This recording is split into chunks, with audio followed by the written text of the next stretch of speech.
Going into a dispensary, are there any specific laws currently in Michigan? Because I know recreational's legal. Is that right? Right. Um, do you need anything special, or can you just walk in and talk to the guys and figure it out? Or Yeah. do you always kind of have that feel in the back of your head, like, am I doing a drug deal right now? Hey, psst. Yes. Schmidt, no. Ski-oo. Ski-oo. Schmidt. You, dude. Don't call that man to this car. Hi, how are you this evening? What do you guys need, huh? It's cool, just get in the car, man.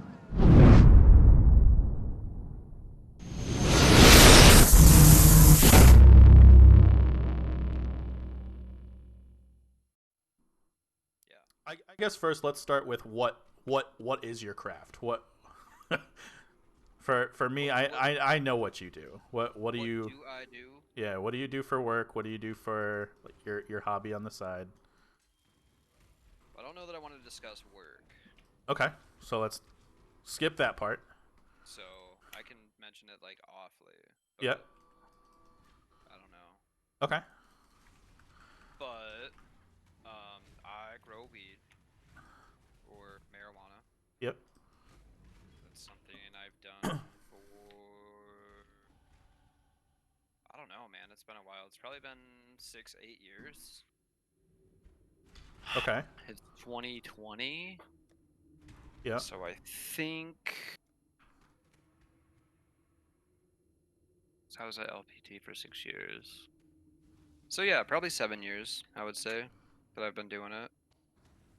Um, it was just one of those things, like a lot of people grow up and they're smoking, and that's fine. I don't have a problem with it. Right. Um, I kind of started using it more medically. I smoked like a little bit in high school. I think everybody kind of like wants to test the waters. Yeah, I think I was Um, one of the few that didn't, but I was around you guys enough that you get that contact high and right. Um, I didn't go too ham in like high school, but then when I moved back home after being injured, I was on like a ton of opiates. I was on like 3 or 4 Lortab a day, like the big dogs, yeah. and my brain just didn't feel right. So my roommates were all kind of smokers. So, one day it was just like, I mean, have you tried smoking weed? And I'm like, I mean, I guess so. So then I started smoking, and I started taking my opiates less. And I just, I preferred that over the other. I think really is what it boils down to. Right. It was Now, easier for me to function and maybe be a little bit high than instead of be all pilled out and not be able to be more aware or have all of my facilities about right. me. Yeah. Now, did you know like there was a kind of a medical side of marijuana, or were you always like thinking So more of it as like a recreation up until that point? I think it started more like recreational for me, or that's how like the house I was in was. Medical marijuana had like just become a thing in Michigan, Okay. but it was like I was still young, and it was just kind of one of those things where like if you had money, you could go get a card, and if you didn't, then you just kind of had to take your chances. Right. So I was just kind of taking my chances, um, and it worked, so I stuck with it. So, um, obviously in a house situation where you have a bunch of roommates, like it is gonna kind of start out socially, um, but there were definitely some medicinal effects that kind of had me stick with it as far as what I was gaining. Um, and really, like when you do physical therapy, I had to learn how to like basically learn the function, my motor functions on my left arm for about 3 years. So it's really painful and you go through a lot. So the marijuana helped me a lot, and just being able to get home and smoke and just kind of like veg out and be okay, as opposed to, like I said, taking pills. It just seemed like it worked better for me. Yeah, definitely. So it was a situation where I was aware that there was a medical program, but it wasn't necessarily a cost that I could shoulder at the time. Right. Uh, Um, so you found the medicinal kind of properties of it, and it definitely helped you personally. When did you right. decide that you were going to start taking people on as, I believe, they're caregivers? So yeah, I do have a couple patients that I just help out who kind of go through the same stuff as me. Okay. But I think the biggest thing was I did get into maybe a little bit of trouble with it. I got through all that, and it basically involved me having to get my medical card to kind of stay out of trouble. Okay. So I got my card, and back in the day when you had your card, you were still pretty much buying black market up here, Hmm. because we didn't have any dispensaries really, and an eighth was like 50, 60 bones, which like again, it was like a rich man's game. Definitely, yeah. So it was just like okay, and then it was just the point where it's like okay, you'd spend $100 on a half if you were lucky. That's And half an ounce. half an ounce, Okay. which is 14 How, grams. okay, so how much does, I guess, how much can half an ounce last the average kind of smoker, like for That's medical really reasons? that's really up to you, really. Okay. Because some people will smoke a shit ton, and some people don't. Right. So it's really hard to say how long any, you know, when I'm smoking, I'll go through probably a quad or a quarter or 2/8 or 7 grams a week, Okay. which, it's about an ounce a month. Gotcha. Sometimes more, sometimes less. But that was pretty much where I was at that time. Right. That's So kind of that how much I was smoking. right. So back then, an ounce So that kind of works out to like $200 a month. about that, yeah. Okay. And then again, it's all, it's relative. Sometimes you go through more or less, whatever. Right. But that's enough for, a couple bowls a day for sure. Gotcha. Or Okay. if you're gonna roll one, or however you want to use. But basically, it was just really disparaging to. Sometimes you would get like some really good bud, and you were paying, a hundo, $1.20 for it. And then other times you would say like kind of pay the same price and get some not so great quality of Hmm. product. You would just get garbage, and you'd just be like, what the hell? And it kind of gets to the point where like if you're gonna purchase a product that you're gonna kind of put into yourself, like you have to kind of look at the efficacy. You have to understand, where's it coming from, who's making it, do I know that I'm getting a good product? Right. And then ultimately the big wake up call was just like, you bitch about it enough, and then you just get to the conclusion. It's like, well, can I do any better? Yeah, I think that's kind of both our mentalities, though. You look at something, and there's a lot of things where you're like, if I took the time, I think that could definitely be more streamlined or done to a better quality. Yeah, I'm not going to use the phrase that my dad used growing up, but basically it kind of is along the lines of like anything you can do, I can do better. Right. So like I know you, I know what you're about, and I see you doing this. Like I don't know a lot about it, but I feel and we grew up farming, me and my brothers, we grew up like kind of helping out on the farm. I didn't know how much knowledge that was really going to carry over. Felt like it was enough, It wasn't. I mean, as far as kind of how to handle the plants and stuff, but I really had to, I really had to learn from square one. My focus from the beginning was always to make something that I wanted to smoke, and something that was pretty much better than anything else you can get.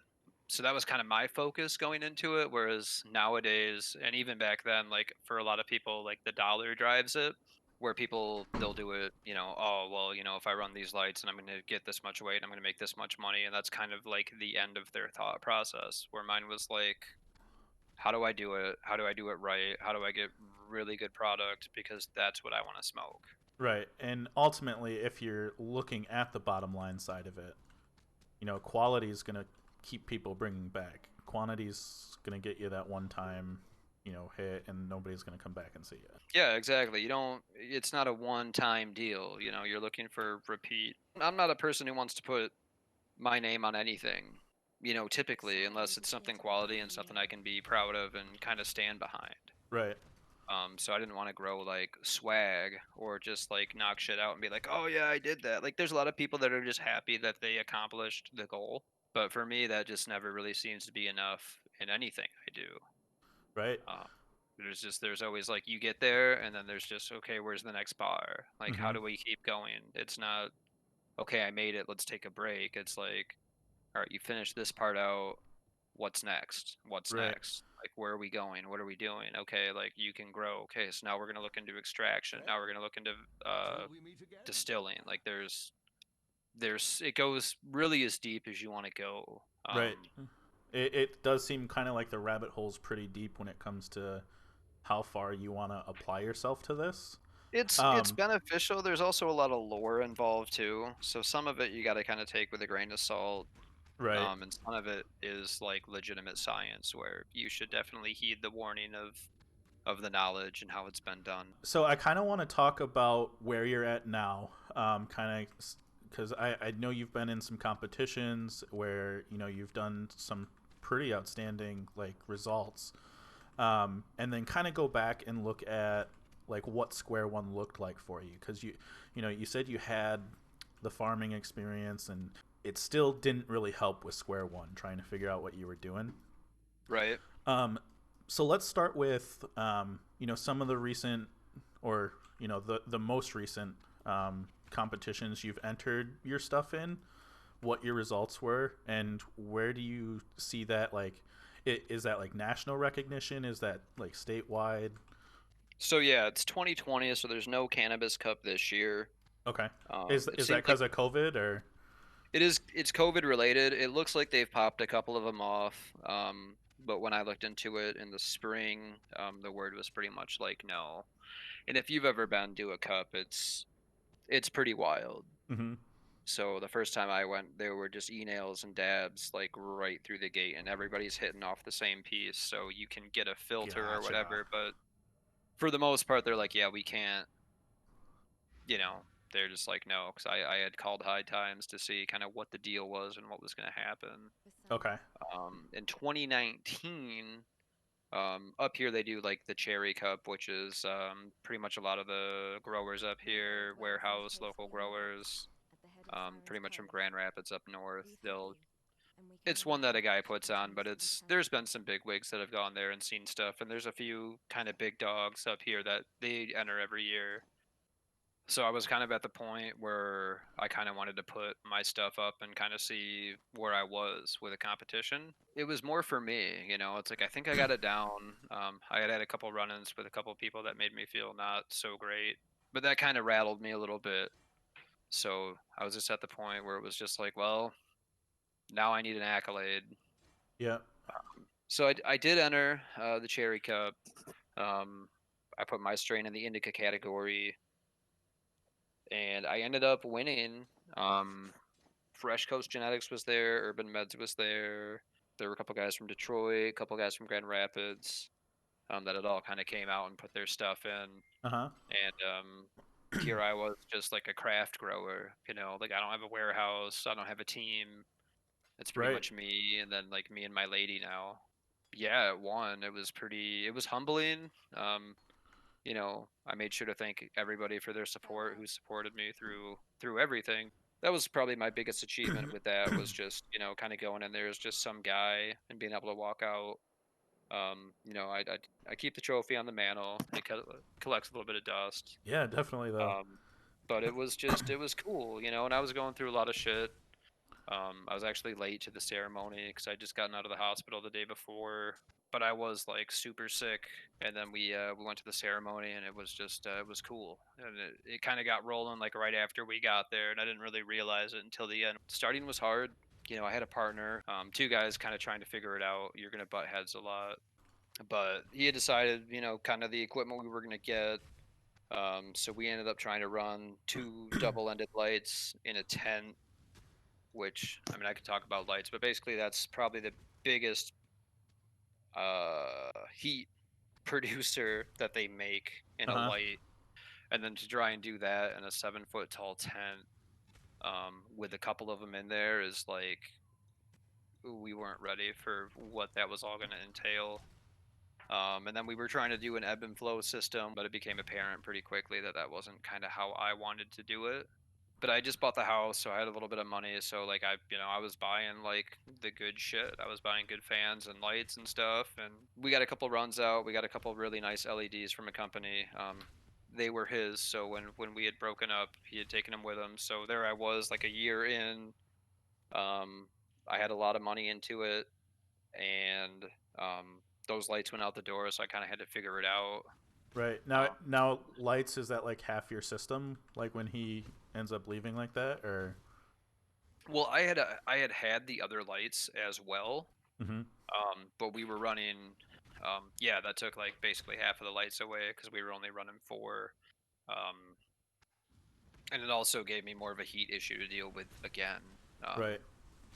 It being heat issues, I'm assuming like it's not just, is it just like a greenhouse effect, like it needs to be the right temperature for things to grow, or Yeah, so there's a lot more than just the plant that needs to be taken into consideration when Okay. growing. So you have your air, your water, your CO2, and your light. So, when you get into it, you'll notice there's PAR readings, there's UMOL meter readings, there's different spectrums for the lights. You'll want to run a higher blue count or a higher blue spectrum when you're in veg because it produces more vegetative growth. Okay. It builds more plant material and building blocks for training or bringing the light up. Yeah. And then when you go into flower, not only do you change your light cycle, but you use a lot more red spectrum. So then I believe you're down in the 35K. Now when you're talking different like light cycles, do you physically have to move the plants, or is that something the lights can just do when you're going through the process? Depending on how you grow, I super crop, which is a completely different way of growing than just a standard, like put it in a pot and let it go. Okay. So if you do that, typically a good rule of thumb is to give like your plant a quarter turn, every day or so. Yeah. And the reason you do that is because you don't have like an even blanket of light coming down on your canopy. Okay. So like right underneath the light is going to be where your highest PAR values are, which is where the most light or energy is for the plant. Okay. And as you go to the edge, so like think of like a 4x4 box and put an X in the middle of it. So the middle of the X is the highest amount of light that's coming out of that light right there, and then the back lines, are going to be less. Everybody would make their arguments. I would say probably 30% less light or power value at the edge of your 4x4 square. Okay. You can circumvent this. So when you put your lights in, you space them evenly enough apart to where you have kind of a light wash where they overlap. Mhm. So you can keep a nice even light pattern. But even with doing that, those centers are still going to be the hottest part in the room as far as light. So as you rotate your plants, otherwise you'll like, if you have a plant on the edge or a plant, you'll notice it will aggressively grow itself toward that center. Okay. So your plant would be off balance. So in It that comes and instance, goes. it's a lot like, I guess just regular house plants if you leave them by the side Yeah, of. exactly. It, And symmetry is kind of a big deal when you're growing the plants. I mean, there are people who don't rotate them ever. I really don't do it that often. But again, I super crop, so I run a scrog net. So I do a completely different style. Um, so it's really just ultimately what you as the grower want to do. If you're okay with it doing that, cool. If you think you have your lights stacked up well enough, where you're not going to get any of that funkiness, that's fine too. It's really all in what you know and what you're going to learn as you go through it. right. Okay. So we were getting into like flowering.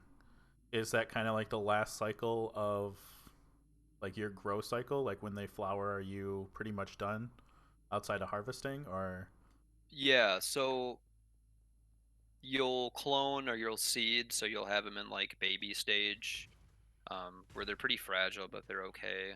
okay? Then you go into veg. Typically, on a normal plant, like not an autoflower, you'll run 18 on, 6 off. The day is 16 hours long, so they're getting light. Gotcha. Um, that much. You're running more of a blue spectrum, and you're typically keeping a lower um, wattage on them, or at least that's how I do it. Mm-hmm. As they grow, they can take more stress and they can turn more of that light into energy.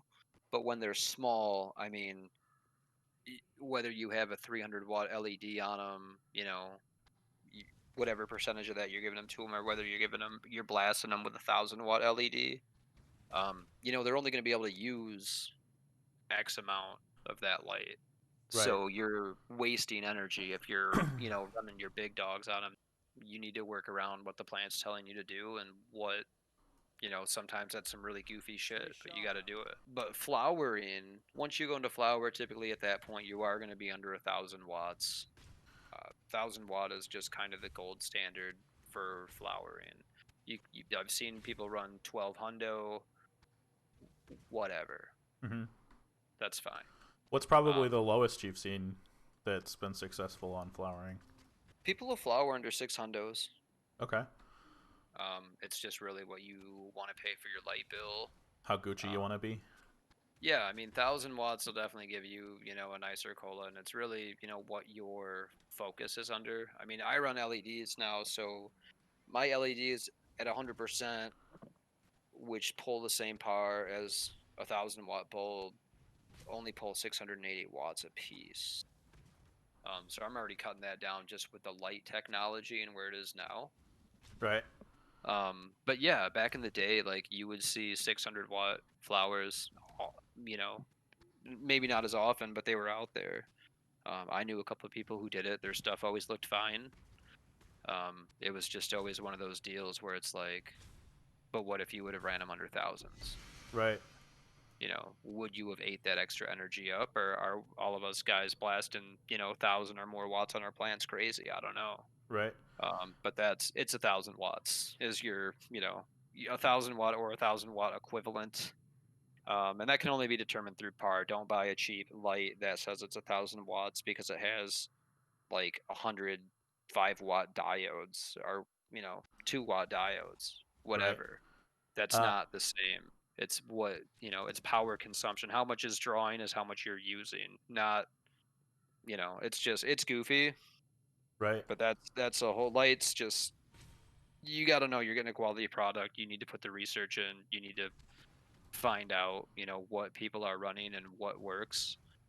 You do need to find out a lot, but in flower you'll go to 12-12 for lights on, lights off. Mm-hmm. So you cut 6 hours off your day.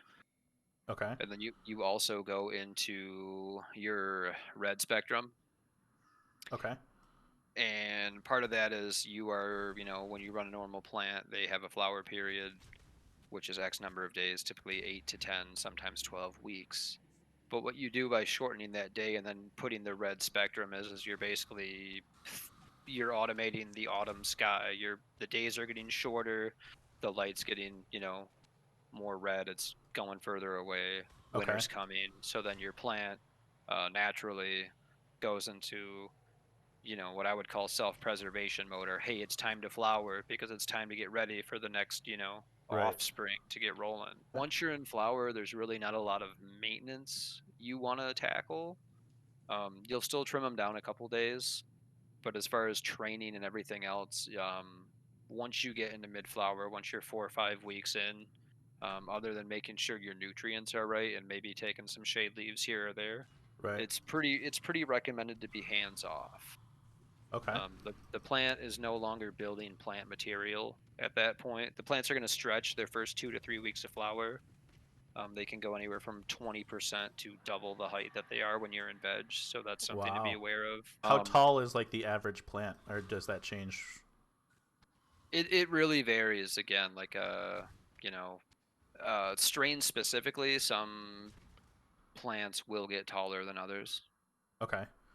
So like some of your like silver haze, your haze plants will typically be like a 6-foot taller plant. Oh. Where your cushes will typically be like a 3 to 4 foot plant. And again, how you train it can drastically change all of that. But naturally, yeah, there are plants that'll get 6 feet or taller, just left to their own devices, and there are other ones that will just stay short and be more shrubby.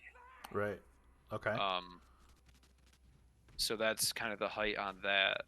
But they're gonna stretch And once they get done stretching, you're pretty much done building plant material, which Mhm. is because what you're really growing is the flowers and your trichomes, which is like the essential oil within the weed itself. Mhm. Um, so once you've kind of come to a conclusion of building your plant material, you're then going to you're starting to build your buds at that point. You're growing flowers. So you change your nutrients, your nitrogen, you trickle that down because you're no longer interested in building plant cell walls and everything else. You're growing the flowers, which is more potassium and nitrogen, or your PKs. Right. So once you do that, once they're done stretching and they do all that, they're done. The plant is done growing. It's now building its flowers. So at that point, external stressors on the plant are even harder because it's already going into that fall mode, that self-preservation mode. Right. So anything you do to stress that out plant out even more can cause it to herm or hermaphrodite, which is where like a strong female plant will actually produce seeds. It'll make its own seeds because it's like, time's up. It's time to get out. We're going to self-pollinate and roll on. They Right. have the ability to do that. So if you don't have, sometimes if you get to that point and there's some things you should have done, it's better to you got to kind of wash your hands of it and see what happens and do what you can instead of being like, nope, this is what I want to do, because So you will pay for it. yeah. So when it goes into herm, or that's what you said, right? Like when Yeah, yep. It'll um herm out. when it does that, that's where you start getting seeds in like your product type of thing. Yeah, then when you like hear your bud out, you'll have seeds in it. Okay. That'll be a factor, and then also light is a very large factor too. So Do you have a personal choice whether it's regular plants or whether you're doing autoflower, or if there's something else that you're doing? I prefer regular plants. Okay. I have not used autoflowers. They appear to be like super photogenic. They're really nice looking. Mm-hmm. But the ones I see typically, they're shorter. They're great for like a hobby grower or someone that can only go like grow a couple plants or wants to get into it. Okay. Because autos, that's exactly what they do. They auto flower. So you'll put them in a pot, they'll grow, grow, grow, and then what I've been told is as soon as that taproot hits the bottom of that pot and curls, Mm-hmm. that's when it triggers to go into flower mode. Now, I don't know if that's true or not, but basically the plants will flower themselves. Okay. And the cool thing about that is you can run, some of the people I work with, they'll run their lights on 24 hours and the plant will still flower. Gotcha. So Or it some seems of like a them, little less maintenance. it is a little bit, but again, the plants are a little bit smaller.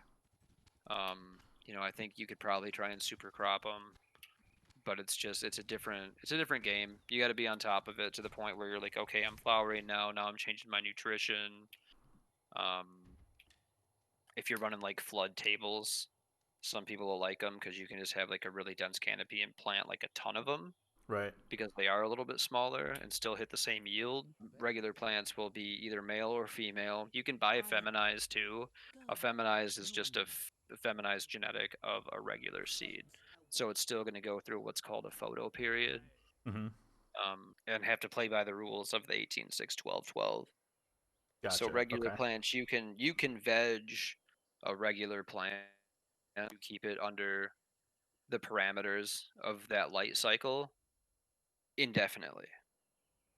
So you could veg a plant for a month, or you could veg it for 6 months, or you could veg it for a year until you're ready to put it into flower. Like if you're keeping it healthy and nuded properly, it's gonna stay in that vegetative state. Whereas an autoflower, like I said, as soon as that root hits, you're in flower, and there's really nothing you can do about it. What is that exactly is cloning? Do you do it, and kind of what's the process in getting that done? So cloning, you basically what you're doing is you're taking a plant that's in vegetative stage. Okay. You want to pick a healthy plant. Some people use mothers, which is basically designating saying like, hey, this this Gorilla Glue or this Blue Dream or whatever. You know, there's a couple that a lot of people know. Or this Pineapple Express, like this plant's awesome, it's Right. doing great. So you'll be like, okay, that's a mother. So basically, a mother is a plant that, like I said, you'll keep in veg, you know, indefinitely. There are people who will keep a mother for years. Okay. So you can either have a mother plant that you'll take cuttings off of, which is more recommended, or you can have, like I said, a nice strong vegetative plant and clone off that, and then attempt that way. But typically, you'll cut a branch off of one of your plants. Just trying to think, probably the size of a pen, Hmm. maybe a little bit smaller, and you'll put it in a plug or rock wool, or some people put them right in the dirt. There's a wide variety of hormones or other things that you can use. There's Clonex. There's, I'm trying to think of the one. There's Root Tech, Clonex. I use Dip and Grow, which I think works great. But you'll kind of put that solution on there, which is typically a nice vitamin B complex and light nitrogen. You'll put them under, you know, the same vegetative light, or I'll do 24 sometimes, 20 on, 4 off, Right. and you wait, you know, like a week, and if you did good, then your clone will start popping roots, and at that point, you know, that'll go into a solo cup, Hmm. and then they go there until they're, you know, nice and healthy. If they have a good root system, that takes 2 to 3 weeks typically. I think mine that I have right now took about a week to pop roots. Now they're in cups. They'll be in there for a couple weeks, and then they'll go into their next container size. Okay. But it's really just, you know, you take a good cutting. You know, you want to cut at a 45-degree angle with a nice clean instrument. So you'll use a sterilized scalpel, or I have 99% alcohol, where I'll just clean a pair of scissors or clean a razor blade Yeah. and go in there. It's just something we've done so many times at this point where you just kind of get a feel for it, Right. and you'll take your cut, you'll put it in your whatever hormone, put it in the plug, put it in the, you know, put it in your room, and then you kind of wait. You keep your humidity high. You keep nice temperatures. I Right. always like to think when they're little like that, they like tropical conditions. Okay. So, you know, higher temps, higher humidities, because you're trying to get those roots to pop out of the bottom of that plant. Right. Now, kind of going with the science of it, the hormones you're using, can those affect like the clone itself and make it different, or is No, it I don't know. It's mostly plant food okay? and micro and macronutrition. Okay. Like there's a Super Thrive, which is a B12 complex. You can use calcium, which is calcium, magnesium. Some have calcium, magnesium, iron. Some have calcium, magnesium, sulfur. The one I use is just calcium and magnesium. I use that with my base nutrient line, which is pretty much every, you know, a good mix. If you get a quality line, um, that'll give you enough to kind of start with. But as far as, you know, will it affect the clones? No, it's not. It's not really a hormone, Okay. I guess. It's more of a, you know, it's just a concentrated nutrient shot. Gotcha. How long is typically like your full cycle process for the? Does that change through the different strain of plants you're doing, or is there Like like a tip? flower cycle or like start to finish? Let's do start to finish. Like from the time you take like a new plant, you get it going from, clone to all the way through flower, I guess. Yeah, and I guess I'd be remiss if I didn't say that cloning is like bananas faster than starting seeds. Okay. Because it already starts out a couple inches tall with nice root structure and leaves. Okay. Because if you're gonna start from seeds, we just popped a couple, and they're still just like little bean plants. They take forever. They take a good month to kind of get to the point of just cranking, Okay. or to a point where you're like, okay, cool. It's been a while. I don't pop seeds that often, so you know, I would imagine in 3 weeks those seeds now will be where the clones are today. So when you do run multiple rooms, it just shaves off uh, a huge amount of time of waiting, and then you get into phenotypes, which is basically like, if I have 10 seeds of Pineapple Express and Okay. I pop them all of those seeds are not going to grow the same plant with the same characteristics. Like, it will all be a Pineapple Express plant, but the plant still had a mom and a dad, right? Right.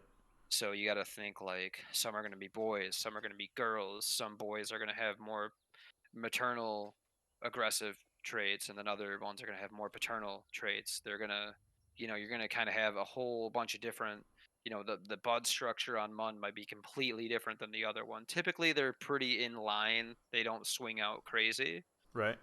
but they do have different properties and things that you need to know. Some might even feed differently, where some might be super hungry and you can give them 120% of your nutrients, where the other ones might, giving them their max feeding is like almost more than enough, you know what I mean? Right. So with cloning you can kind of choose your favorite of the group, and then you basically have that one as the whole room forever until your genetics break down to how, depending on how you do it. Okay. Were you Go pretty ahead. good at genetics in school? Like, did you have like a genetics class and like understood, or is this all stuff you've just kind of picked up going through this? This is stuff I've just picked up. Do you think it would have been easier with like having that kind of like lesson? Because I remember, like, what was it, I mean, middle like we took school or high like school? biology, and we learn Yeah, about the P charts and the basic recessive and genetics, dominant traits. but you're not really gonna like no one's cracking open a book on plant biology and reading all the information you need to know, Right. and then Okay. reading all the information specifically on a marijuana plant. Uh, Gotcha. Yep. A lot, some of it, the information now, I guess it's kind of the same as when I started. Like, there was nothing. There Hmm. were like a couple forums online. Like, no one was talking about it. It was still really illegal. There were only a few different nutrient companies, so you'd have to like find, like a college excerpt on how adding CO2 to tomato plants makes them be bigger, or how cloning, corn every year in Idaho or whatever, what process that you would have to take really abstract data and try and build your own conclusion on what's happening to you and how it's working. And there were kind of some lines that you could take as you went, but it's also about kind of figuring it out for yourself. You never want to be in the middle of a project and not understand why you're doing something. Okay. Like, if you're like, I'm doing this because of this, that's great. But you want to understand your process and why you do it, because that's the only way that when you hit that wall or you have issues, you're going to be able to go through and know everything you did, why, and why you might be upon, this situation. Total turnaround process. I think we got through Oh, that okay. process. I would say 4 months minimum. Is that from seed or from clone? That's from clone. But for me, the plants will typically veg for, they're vegging now, so they'll go 8 weeks until my flowers come down. Then they'll go in, it'll be another week or so, and then they'll go through their flower cycle, which is another 8 weeks. Okay. Um, I think I just got two more questions, and then we got a couple of questions that have come in through Twitch chat. Can you pick a difference when it comes to sativa or indica and the type of plants that you're getting results from, or does it? I guess I don't understand what the difference is, and then Like, how you make the differences. Like, are they just different plants? can you choose, or is it there's something like readily available that you can look at and just know? So let's start with, can you choose when you're growing? Like, Let's say, can but both answers are typically yes. okay, so like But pineapple. when you get seeds, Hmm. typically they're going to be bred from the male and female. Those genetics are going to be known. Okay. So if you have two sativa moms and dads, a sativa mom and dad, then you're going to have a sativa offspring. If you have two indicas, then that's what it's going to be. If it's an indica and a sativa, that's going to be a hybrid, which is a little bit of both. Okay. Um, Now, can a Pineapple Express, for instance, since we've used that one a little bit, and I think even me not being a connoisseur, has heard that name or know the type. Can that be a sativa and an indica? That one is a hybrid, Okay. or that's what my store says it is. So it will never be a lot of the genetics you get now. You're not going to get a 100% sativa or a 100% indica just because of all the breeding that's been going on with the recent hypes.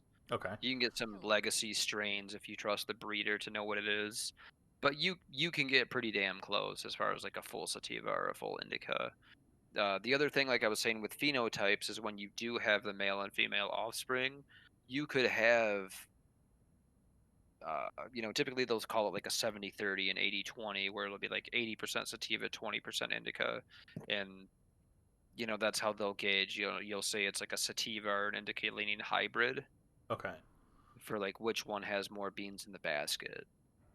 Weed is such a personable experience, whereas everyone's going to feel a hybrid differently, or even sativas and indicas, Hmm. where it's really hard to say, at the end of the day, what one is over the other. Gotcha.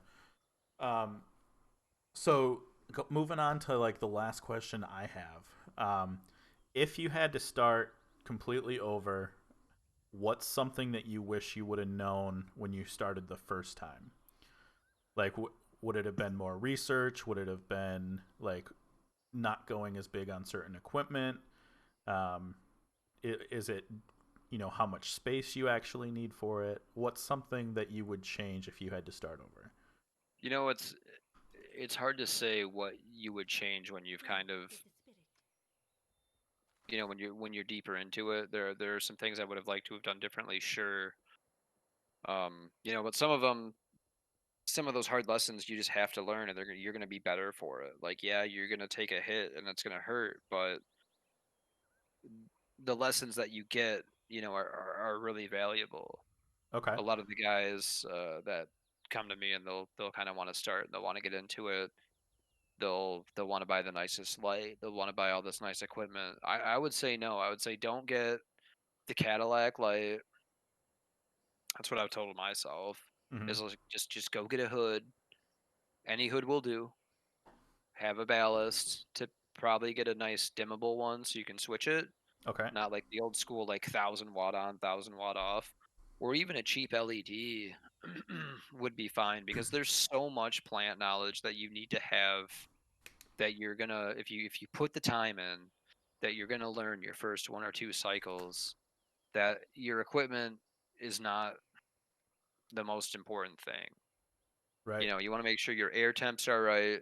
You want to make sure your nutrients are right. Hmm. But basically, temps, humidity in your food program, and how to train your plant. And Right. that's way more important than having the big dog gear that's going to make you feel like a badass. Right. But So if you I would feel have the changed, I would have gotten, I wouldn't have gone as hard with the equipment. I would have told myself, understand that you can't like throw money at it to make it better. hmm That's a big mistake. Definitely like to have realized how much time it was going to take to do it. It takes a lot of time. I right. spend like, with everything running now and kind of having it set up how I want it to go, and just running. I think I only have 4 lights on in flower right now. I probably spend anywhere from 6 to 12 hours in there a week, and there's not really anything going on. I'm not in late flower. I'm not harvesting, Hmm.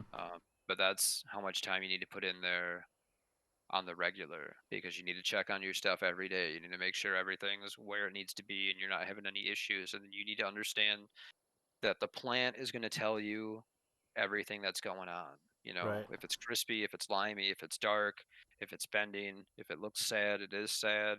There's a lot to learn from the plant itself. You really need to understand that getting into it. So, a couple guys at work, we'll talk, and there's people who have way nicer stuff than I do, and that's okay. Everybody's kind of on their own journey, Hmm. and everybody grows a little bit differently, and everybody has their opinion on how all that works, and that's fine too.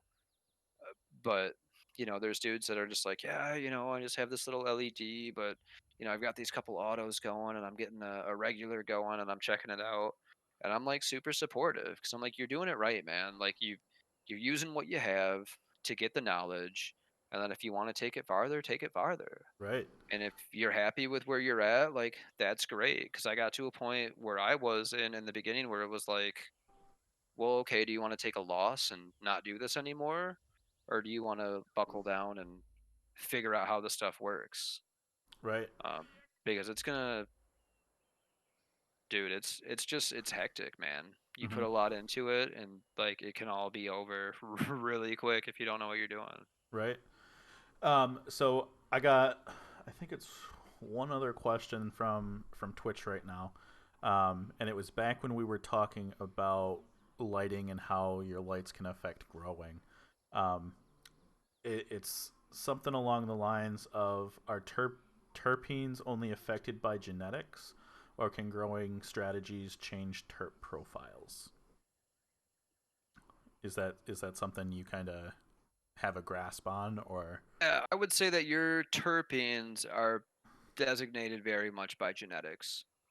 okay? So if you have, a specific plant, you might have more myrcene and pinene and no limonol. That's just not in the plant. Hmm. You know what I mean? It's just uh, there's a ton of things you can do to degrade terpenes and do a bad job. But for the most part, like X strain will have X terpenes in it.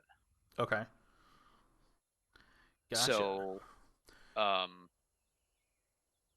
like if you're gonna grow a plant and like the bud comes off the plant and you smell it and you're like, okay, it's really pinene or really piney, that's Hmm. L-pinene, which is a terpene that's in that bud itself. That piney bud smell is a trait of that genetic. Whereas if you have like some of the purple I have and you get that more like berry or uh or citrusy like you would get for your lemons, Hmm. that's limonene. Okay. So there's different kinds, and that's basically you're pretty locked in on your genetic. You're not going to gain any terpenes. The only way that anything like that would happen is if you were running like a terpene additive. So if you were like literally dumping terpenes in your water and then watering, you could So you that could that could kind introduce of terpenes into the plant, but you're not going to gain anything. Like okay. So it's that would not be that more plant's like profile. if we were talking clones again, you could theoretically put that specific thing in your quote hormone type of thing to maybe adjust it. No, it would be more like adding Cheerios to your checks. Okay. That plant is only gonna produce the terpenes that the plant is gonna produce, that its genetics are. Right. So if you wanna like throw in some other stuff and maybe get like a scent profile or whatever you're doing, whatever your Hmm. goal is, you could introduce them into the water, which the plant would then uptake when it drinks its nutrients and store them in Gotcha. the plant. So you Yeah. could introduce the oil that way, but the plant would not, it wouldn't produce that.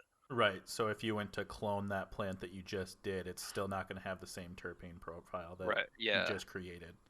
I mean, Gotcha. you would have maybe residual from the plant sucking it up Sure. already, Yep. but it would not produce those terps. Right. It's just not how it works. Okay. So last question from me, and it's kind of just an off the wall, being super social about this. I've never actually turned around and purchased from anyone. It's been more social when it's been offered. Going into a dispensary, are there any specific laws currently in Michigan? Because I know recreational's legal. Is that right? Right. Um, do you need anything special, or can you just walk in and talk to the guys and figure it out? Or Yeah. do you always kind of have that feel in the back of your head, like, am I doing a drug deal right now? No, so like we kind of talked earlier, I do work at a dispensary. Okay. Um that's I've only been there for like a month or so now. I kind of had just kind of a change of track where it was something I decided I wanted to do. So Hmm. I work there. And you get a little bit of everybody in there. But for the most part, yeah, if you're going to a dispensary, the first time it is going to be a little funny feeling. Hmm. If you have a really good bud tender, they're gonna break that wall down right away. So where I'm at when I'm, selling, one of the first things I ask is, have you been here before? Right. Do you use marijuana? And some people are like, "Yep, absolutely," and other people are like, "Well, I mean, I did back in the 70s." Right. Or like I did back in school, but not recently. And I'm like, okay, well, shit's pretty atomic now, so Right. let's step into it. Um, you know, I'll ask them, what are you really trying to gain? I think is a question you need to ask yourself if you're walking into a dispensary. Okay. Like if you're just looking for some bud to smoke because you want to smoke some weed legally, Mhm. like great, then go in and pick something that sounds cool and roll on, Right. Um, in Michigan, it's legal for anybody over the age of 21 or over to purchase at a recreational dispensary or to gift weed to each other. It's illegal to sell, but it is Right. legal to gift.